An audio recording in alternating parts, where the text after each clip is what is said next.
Shalom à tous. Alors voici ici cette petite vidéo que je fais juste pour vous parler de la préparation de Pessah et comment nous préparons Pessah, donc pour vous donner un exemple juste et pour vous montrer un peu comment on prend ce repas très spécial donc du soir de Pessah qui aura lieu donc mardi soir 7 avril. Alors aujourd'hui on est le jeudi 2 avril, donc nous on n'a pas encore commencé le nettoyage, d'enlever la levure et le pain, mais bien sûr il faut donc enlever toute la levure ou le levain de votre maison et tout le pain de votre maison. Avant Pessah, donc il faut que tout soit nettoyé avant Pessah. Nous on va commencer donc le grand nettoyage dimanche après le Shabbat hebdomadaire, donc on aura dimanche lundi, c'est toujours comme ça qu'on procède avec l'aide d'Elohim et si Elohim nous le permet bien sûr. Et donc voilà, c'est comme ça qu'on fait, et dimanche lundi en principe c'est suffisant pour tout nettoyer. Et donc je vous montre, parce qu'ici en fait, vous voyez, pour cette année on a mal calculé, donc il nous reste donc trop de levure, il va nous rester trop de levure, on va essayer bon bien sûr d'en consommer. Alors mon père a fait du pain, mais bon voilà, on va essayer de consommer tout le pain, mais bon, il est probable qu'il va nous en rester. Donc quand c'est le cas, comme ça, quand vous avez mal calculé malheureusement, hein, c'est vrai qu'il faut calculer avant Pessah, quand vous avez mal calculé, si vous reste de la levure, il y a une technique, et ben, c'est prendre vos sachets en fait, les ouvrir, les verser dans l'évier, et faire couler l'eau, et bien rincer vos sachets en fait, pour plus qu'il y ait de levure, et puis jeter les sachets à la poubelle, et votre levure va partir à l'extérieur de la ville, puisque l'eau part à l'extérieur. Donc voilà, vous aurez enlevé la levure de vos maisons. Et concernant le pain, si vous en reste, eh bien, il est toujours possible en fait de donner le reste du pain à l'extérieur de vos maisons, dans un endroit de la nature, pour les oiseaux en fait. Vous savez qu'il y a les oiseaux qui viennent manger. Nous on a des corneilles qui viennent manger, donc voilà, on les donne aux corneilles et aux oiseaux quand il en reste. Voilà, ça c'est une solution. Ou alors ben, on essaye bien sûr au maximum de finir la consommation du pain levé que nous avons. Et le mieux, je vous dis, c'est de prévoir bien à l'avance, hein, pour pas avoir à jeter. Et bon, voilà. Quand on est obligé, on est obligé. Alors certains me demandent, oui, mais la levure, est-ce qu'on peut la mettre, par exemple, dans notre garage ou non, non. La levure, il ne doit plus y avoir de levure ni de levain dans aucune de vos possessions, hein. Le garage est à vous, le jardin est à vous, pas dans le jardin, pas dans le garage, pas dans la voiture, pas sur la terrasse, etc. Car Elohim interdit, dans la Sainte Torah, interdit pour Pessah et pour la fête des sans levain, qu'il y ait du levain dans toute la terre d'Israël. Et toute la terre d'Israël appartenait aux Israélites, bien évidemment, hein. Il appartient aux Israélites. Donc nous sommes responsables de ce que nous possédons, du terrain que nous avons. Donc bien sûr, votre garage est à vous, donc vous n'allez pas mettre la levure ou le levain dans votre garage. Donc voilà, il faut que vous le détruisiez. Alors à l'époque, les Israélites le brûlaient. Mais bon, voilà, s'il n'y a pas, vous pouvez aussi vous en débarrasser, comme je vous ai dit, par le biais du robinet, voilà, ou alors après le pain levé en le donnant à l'extérieur de votre jardin, si vous avez un jardin, aux oiseaux et aux corneilles. Donc voilà, ça c'est une solution. Voilà pour cela donc. Alors nous on n'a pas encore commencé, si Elohim nous le permet, et avec l'aide d'Elohim dimanche donc. Donc ici, voici 3 éléments donc que nous avons pour Pessah de près donc, que je veux vous partager, car Pessah est un repas très particulier, un repas sacré. C'est le dernier repas qu'a pris notre Seigneur Sauveur Yahushua. C'est la nuit donc où le sacrifice, le Seh d'Elohim est sacrifié à Elohim. Donc le Seh d'Elohim, c'est soit un mouton d'un an du troupeau, soit un bouc d'un an du troupeau, soit un veau d'un an du troupeau. Et les Israélites donc ont mis ce sang sur les linteaux de leurs portes quand ils étaient en Égypte. Et Elohim a envoyé donc le destructeur et passé. Et lorsqu'ils voyaient le sang, ils passaient par-dessus les maisons. Ceux qui n'avaient pas le sang sur les linteaux, tous les premiers-nés ont été mis à mort. Voilà. À présent, nous avons le sang de notre Seigneur et Sauveur Yahushua sur le linteau de notre cœur. Amen. Et donc, nous célébrons ce jour sacré et saint en nous rappelant notre sortie d'Égypte, car Yahweh nous a libérés d'Égypte, et aussi, bien évidemment, en nous rappelant que Yahweh notre Elohim nous a libérés de nos péchés par le sang de la nouvelle alliance de notre Seigneur et Sauveur Yahushua qui a été donné par grand amour pour nous tous. Amen. Gloire à Yahweh, gloire à Yahushua et merci à lui pour toujours. Amen, amen. Donc voilà. Ici donc, nous avons besoin du pain sans levain, du vin et des herbes amères pour ce repas si spécial. C'est un repas, je précise, qui sera donc vegan, complètement vegan, c'est-à-dire sans viande. Pourquoi sans viande? Eh bien tout simplement car la seule viande qui est autorisée pour le soir de Pessah est le C d'Elohim, c'est-à-dire le sacrifice de Pessah sur la table. Aujourd'hui, nous n'avons pas le sacrifice de l'animal, je veux dire. On a le sacrifice qui est notre Seigneur et Sauveur Yahushua. Nous n'avons pas l'animal sacrifié. Donc il est malvenu de mettre une viande de poulet, en fait, sur la table, d'accord? Car c'est pas le sacrifice de Pessah, d'accord? Et même, il est malvenu d'acheter un agneau, etc. Car ce n'est pas le sacrifice qui a été offert au temple à Jérusalem. Le sacrifice de Pessah ne doit être offert qu'au temple à Jérusalem. C'est une ordonnance de Yahweh, notre Elohim. C'est très important. Il n'y a plus de temple aujourd'hui. La vraie Jérusalem a été détruite. Elle est en amont de la fosse de Jérusalem actuelle. Donc, voilà. Nous sommes en exil. Et notre Pâque est notre Seigneur et Sauveur Yahushua. Et la Pâque, donc, est représentée... notre Pâque, donc, notre Seigneur et Sauveur Yahushua, est donc représenté par le pain sans levain, qui est son corps parfait, sans péché et sans tache, et par le vin, qui représente son sang versé pour nous. Donc pour le soir de Pessah, nous, on prend de la farine biologique, pour ce soir particulier, car en temps ordinaire, on ne mange pas de la farine biologique, car ça nous revient trop cher. On essaye de prendre les fruits et légumes biologiques, tout ce qu'on peut de bio, on essaie de le prendre, mais la farine de blé revient trop cher en bio. Donc voilà, on n'en prend pas quotidiennement, mais pour le soir de Pessah, exceptionnellement, on achète de la farine biologique. Pourquoi? Parce qu'elle est sans pesticides et parce que ce pain que nous prenons ce soir-là représente le corps parfait de notre Seigneur et Sauveur Yahushua. Donc voilà, on choisit donc, il est important de choisir une farine biologique donc pour cette occasion si spéciale, qui est une fois par an. Donc voilà, alors là, nous on a pris de la farine d'épeautre parce qu'il n'y avait plus de blé, voilà. Ensuite, pour le vin, pareil, on choisit un vin biologique. Alors, il est bien de prendre du vin biologique en temps ordinaire, parce que, évidemment, c'est beaucoup mieux, parce que c'est sans pesticides. Il y a beaucoup de pesticides dans les vignes. Donc, prendre un vin biologique aussi, car le sang de notre Seigneur Sauveur Yahushua est parfait, et ce vin représente le sang de notre Seigneur Sauveur Yahushua. Donc, il faut le choisir sans pesticides. Et, alors, je donnerai donc une liste, enfin un site où il y a des vins qui sont cités et qui sont reconnus comme des marques de vins qui sont reconnues comme vegan. D'accord?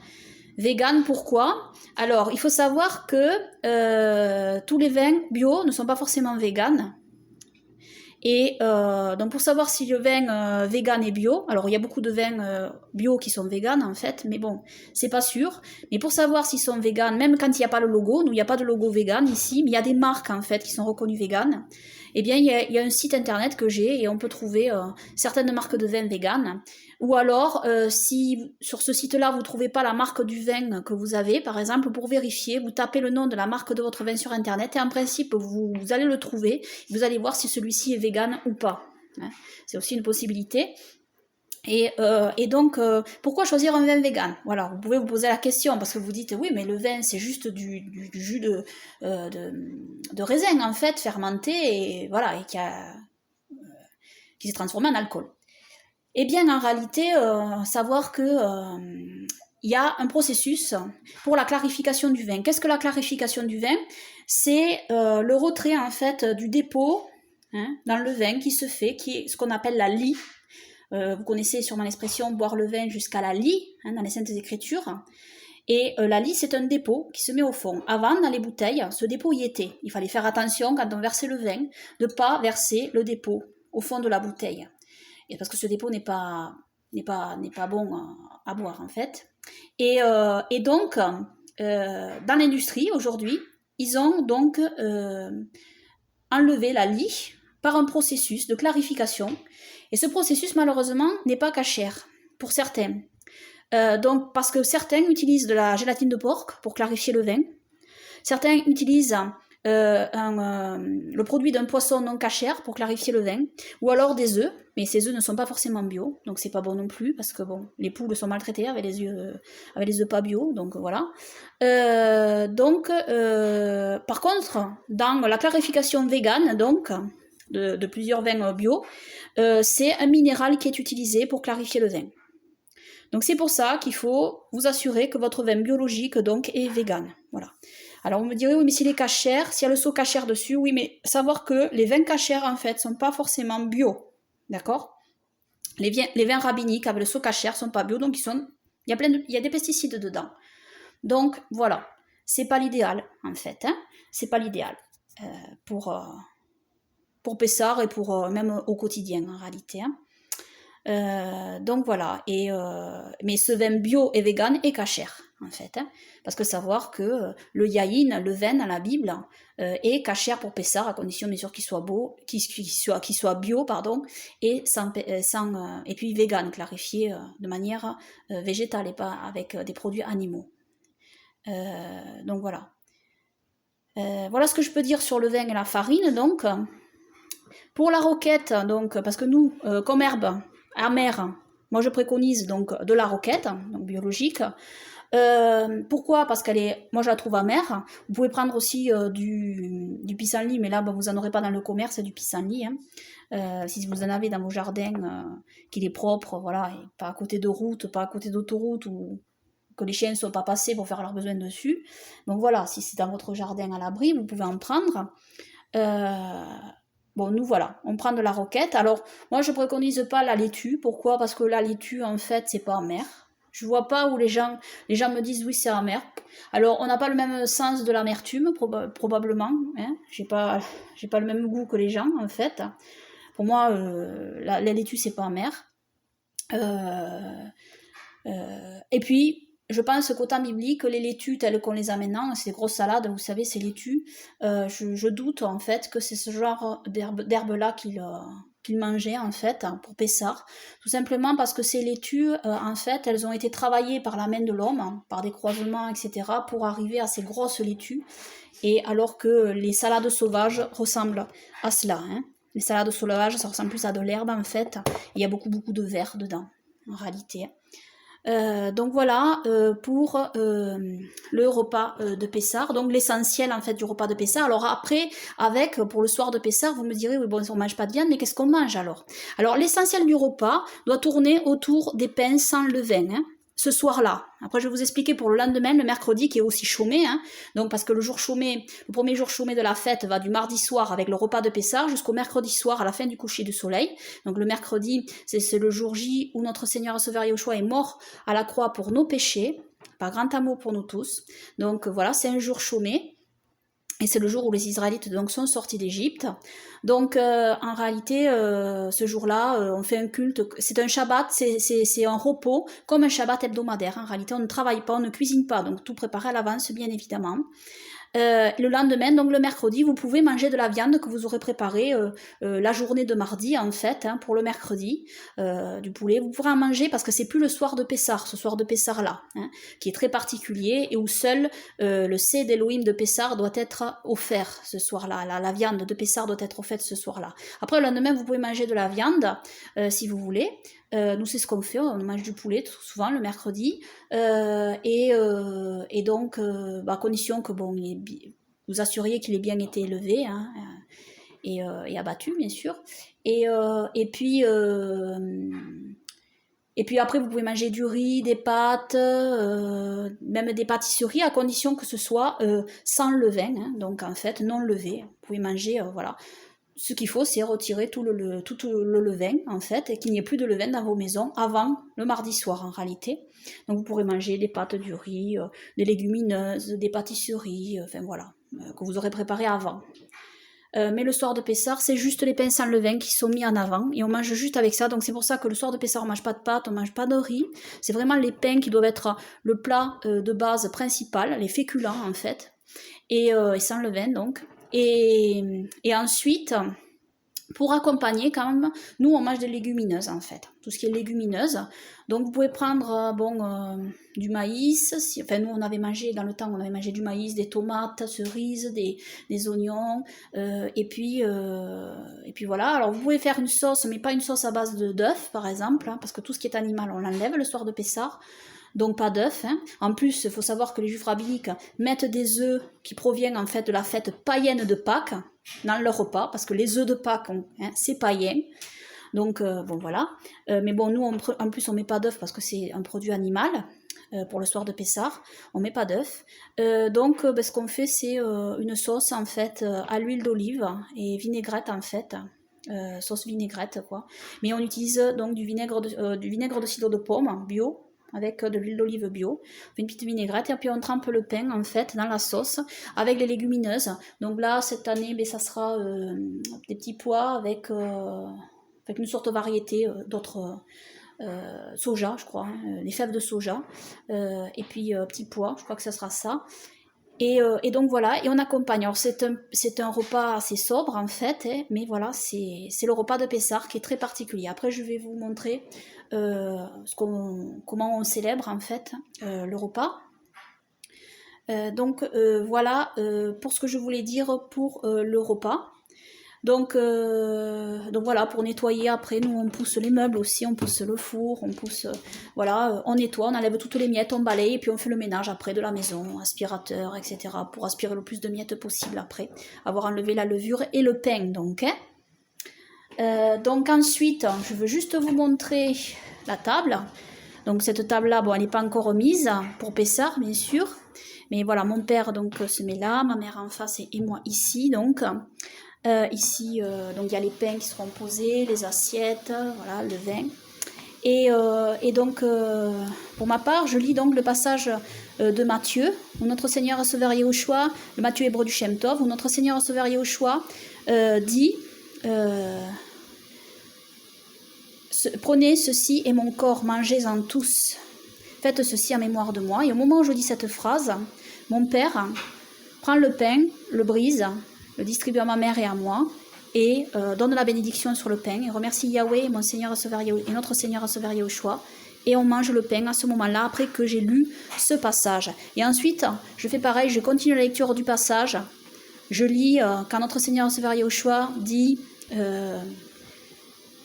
prenez ceci, ce vin donc, qui est c'est le sang qui est versé par grand amour pour nous tous, par grand amour pour vous tous, c'est le sang de la nouvelle alliance, et versé pour vous, par grand amour pour vous tous.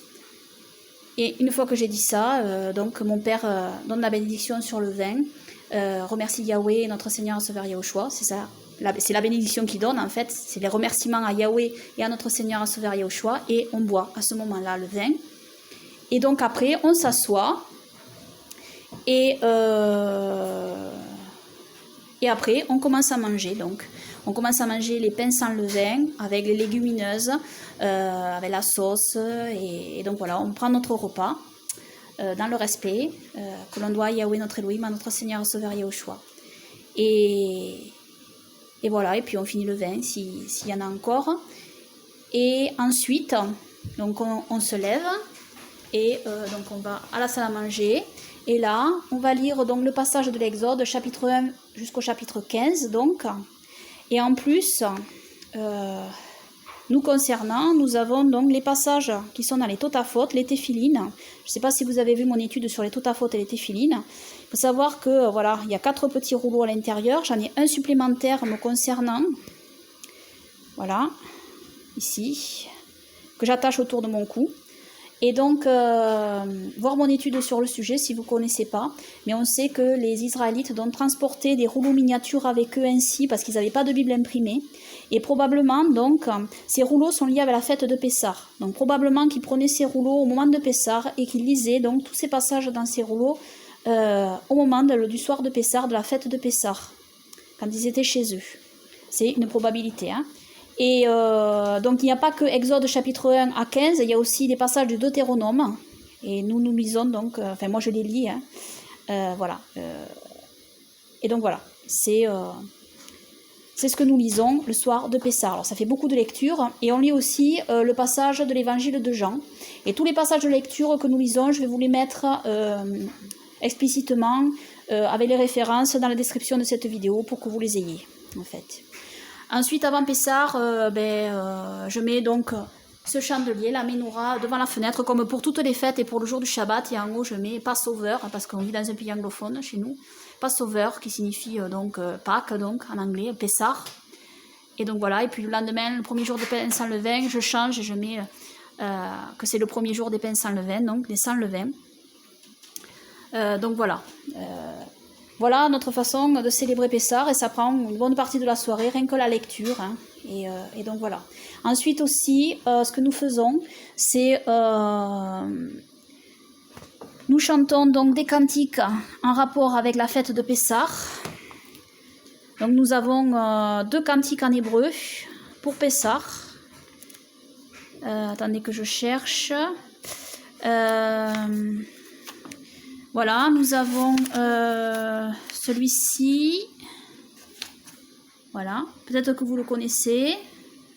Veishamda lavotenu, Veishamda lavotenu velanu, Shelo erad bilvad, Amad alenu leralotenu, Amad alenu leralotenu, Ve'akadosh baruch matzilenu, matzilenu miyadam, Ve'akadosh baruch matzilenu, matzilenu miyadam. Amen. Après, bon, on continue, il y a une autre, on répète. Et puis, j'en ai un autre, c'est le chant de Moïse, en fait, en hébreu. Est-ce que je vais le trouver? Je sais pas, là. Parce que, vous voyez, on a quand même des chants pour les fêtes. Attendez, que je cherche. Je le trouve pas. Ah, voilà. Ça, c'est le cantique, c'est une partie du cantique de Moïse qui a été chanté par les Israélites. Ashira, Ashira, la Yehova, ki gaoga, sous verorvo, rama, rama, bayam, sous verorvo, rama, rama, bayam, mi kamo baelim Yehova, Nehedar bakodesh, Nora, Nora beteilot, Yehova osefele, Ashira, Ashira, la Yehova, ki gaoga, sous verorvo, Rama, Rama bayam, sous verorvo, Rama, Rama bayam. Amen. Donc voilà. En fait, vous voyez, c'est je chanterai à Jéhovah qui a triomphé glorieusement. Coursier et cavalier les a jetés dans la mer. Qui est comme toi parmi les dieux, Jéhovah, magnifique en sainteté, digne de grandes louanges, Jéhovah, faiseur de merveilles. Amen, amen. Donc voilà, nous avons ces 2 chants pour Pessah. On le chante le soir de Pessah et on les chante aussi le lendemain, le mercredi. Et puis, on a aussi des cantiques, donc, pour la mort de notre Seigneur et Sauveur Yahushua, le fait qu'il a donné sa vie pour nous. Donc c'est dans le Cantique des Cantiques, donc c'est sur les, non pas dans le Cantique des Cantiques, pardon, sur les ailes de la foi, excusez-moi. Et donc on a des cantiques. Alors là j'ai pas les bonnes références ici. Ça c'est pour Sukkot. Mais c'est pas le bon que j'ai là, parce qu'il y en a un autre où on a toutes les références décrites. En fait, c'est des chants sur parce qu'il y en a beaucoup en fait. Hein. Nous avons attaché à la croix pour moi, attaché à la croix pour moi. Il a pris nos péchés, il m'a délivré, attaché à la croix pour moi. Amen. Donc voilà, en fait, bon, vous voyez, vous avez la table des matières ici. Hein. Donc on en a plusieurs aussi, on chante plusieurs cantiques comme ça, hein, sur la mort de notre Seigneur et Sauveur Yahushua. Et pour sa résurrection, donc on garde les cantiques pour sa résurrection pour le Shabbat hebdomadaire qui suivra Pessah, donc le samedi, hein, du vendredi soir au samedi soir, pour sa résurrection, parce qu'il est ressuscité ce Shabbat-là. Voilà, gloire à Yahweh, à Yahushua, notre Elohim, notre roi. Amen, amen. Donc voilà ce que nous faisons. Alors ça, voilà, la soirée passe très très vite en réalité. Hein. Et donc voilà pour la lecture du soir de Pessah. Pour le lendemain, on lit la Torah des Jubilés. Je vous donnerai aussi les références. C'est sur Pessah aussi, la Torah des Jubilés. Hein. Donc je vous donnerai les références dans la description de cette vidéo. Donc voilà ce que je pouvais vous dire. Ah oui, et pour donner donc le pain, donc, c'est le chef de famille, en fait, qui distribue le pain et le vin, ce soir de Pessah particulier. Hein. C'est le chef de famille, donc voilà, c'est lui qui doit distribuer.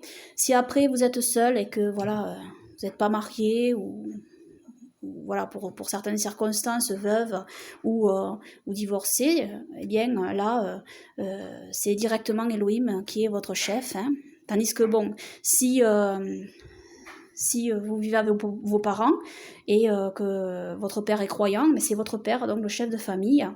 Et nous, c'est notre cas, donc. Et ma mère, ben voilà, c'est son mari, le chef de famille. Donc, bien sûr, le chef de famille doit être soumis à Elohim. Hein, c'est une hiérarchie en réalité. Hein. C'est Elohim, hein, le Mashiach, notre Seigneur et Sauveur Yahushua, le chef de famille, l'homme de maison, donc, et voilà. Et après la mère, et puis l'enfant, en fait. C'est dans cet ordre-là, hein, la hiérarchie. Mais tous, en fait, sont soumis à Elohim, en réalité. Donc, quand il n'y a pas de chef de famille, en fait, eh bien, la hiérarchie passe d'Elohim à celui qui est là, en fait. Hein, voilà. Donc voilà.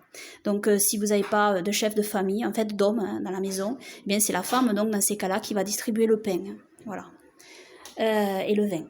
Donc voilà ce que je pouvais dire sur comment nous on prépare et comment on célèbre Pessah. Et donc que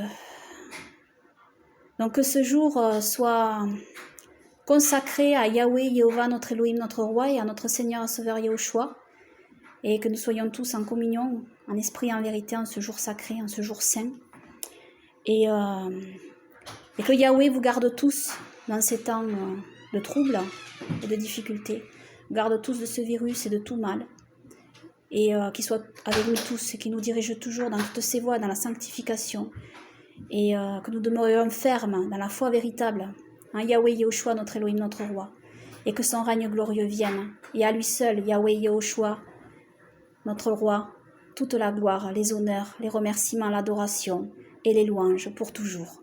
Amen, amen.